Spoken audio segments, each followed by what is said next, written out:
जब भी मैं सरकार के खिलाफ ये बयान दूं हूं, सरकार के किसी ना किसी अधिकारी का मेरे पास फोन आ जाता है।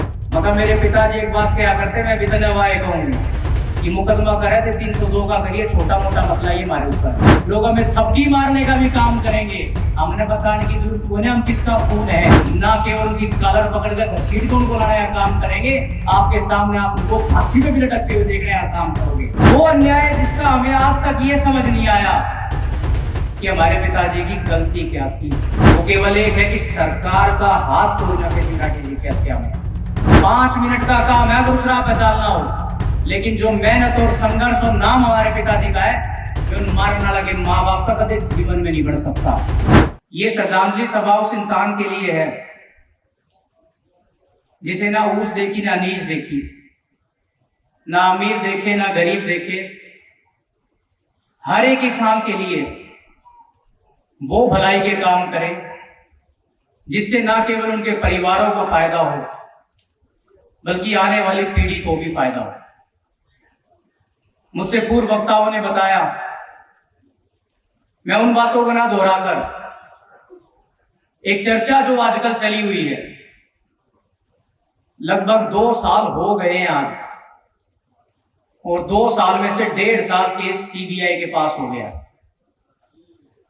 वो सीबीआई जिसको ये कहा जाता है कि शायद विदेशों में भी जिसका नाम है कि ये न्याय करती है, लेकिन पिछले 1.5 साल से उस सीबीआई ने हमारे साथ न्याय की जगह अन्याय करने का काम किया। वो अन्याय जिसका हमें आज तक ये समझ नहीं आया कि हमारे पिताजी की गलती क्या थी। अगर हमारी दुश्मनी थी तो अब तक सीबीआई उजागर क्यों नहीं कर पाई। अगर हमारा कोई झगड़ा था तो अब तक सीबीआई उजागर क्यों नहीं कर पाई। और अगर हमारे पिताजी को पैसे देकर मरवा रखा है तो अब तक सीबीआई उजागर क्यों नहीं कर पाई। उजागर ना करने का जो मुख्य कारण है वो केवल एक है कि सरकार का हाथ छोड़ना नफे सिंह राठी जी की हत्या में। जब भी मैं सरकार के खिलाफ ये बयान दूं हूं, सरकार के किसी ना किसी अधिकारी का मेरे पास फोन आ जाता है, कहता राठी साहब सरकार के खिलाफ मत बोलो। मगर मेरे पिताजी एक बात क्या करते, मैं बितनवाए कहूंगी कि मुकदमा करे तो 302 का करिए, छोटा मोटा मसला ये हमारे ऊपर। ना थारे इस दबाव तम दबनाड़े और ना थारे इस दबाव तम घबराण वाले। हम समय दे रहे हैं सरकार को न्याय करने का। हम नहीं चाहते कि हम उस राह पे जाने पे मजबूर हो जा। 5 मिनट का काम है, अगर उस राह पे चलना हो। लेकिन जो मेहनत और संघर्ष और नाम हमारे पिताजी का है, जो मारने लगे माँ बाप का कभी जीवन में नहीं बढ़ सकता। इसीलिए मैं आपको ये बात कहना चाहता हूं, केस लगभग खुल चुका है, लेकिन बीच में एक ऐसी कड़ी है जिसके पास पैसा भी है, जिसके पास पावर भी है। इन कुतरुआ के इतनी बस की कोई ना मामला संभाल ले, हमने बेरा है हाथ पीछे किसका है। लेकिन सदा कुर्सी एक की नहीं रहती, समय बदलेगा, बेशक हमने संघर्ष करना पड़ेगा, और संघर्ष करेंगे तो न्याय भी मिलेगा। आपके बीच बहुत प्रकार की बात आती है।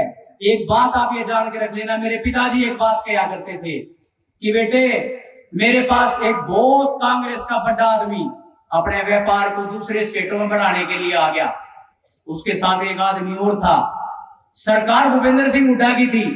वो ने बोला राठी साहब मैंने फलाने स्टेट में नूनू काम करना है, मेरी मदद कर दो। जो आदमी उसके साथ था वो बोला कि यार ये तो कई बार लिया, तू नफे सिंह से क्यों मदद लेना गया। आखिर में उस आदमी ने उठते हुए कहा कि नफे सिंह में ही नफा है। मैं आप सबको ये कहना चाहता हूं, आने वाला समय आप लोगों का है।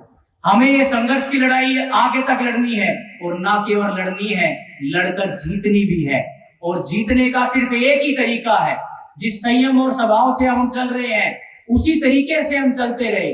लोग हमें उकसाने का भी काम करेंगे, लोग हमें थपकी मारने का भी काम करेंगे, हमने बताने की जरूरत कोई नहीं हम किसका खून है। लेकिन संयम हमें बरतना है, और ये मान करके चलो सीबीआई आज दबाव महसूस कर लेगी, काल दबाव महसूस कर लेगी, लेकिन जब कुर्सी टांगा के तले तक कटेगी तो वे सीबीआई के अधिकारी ना केवल उनकी कॉलर पकड़कर घसीट के उनको लाने का काम करेंगे, आपके सामने आप उनको फांसी पे भी लटकते हुए देखने का काम करोगे।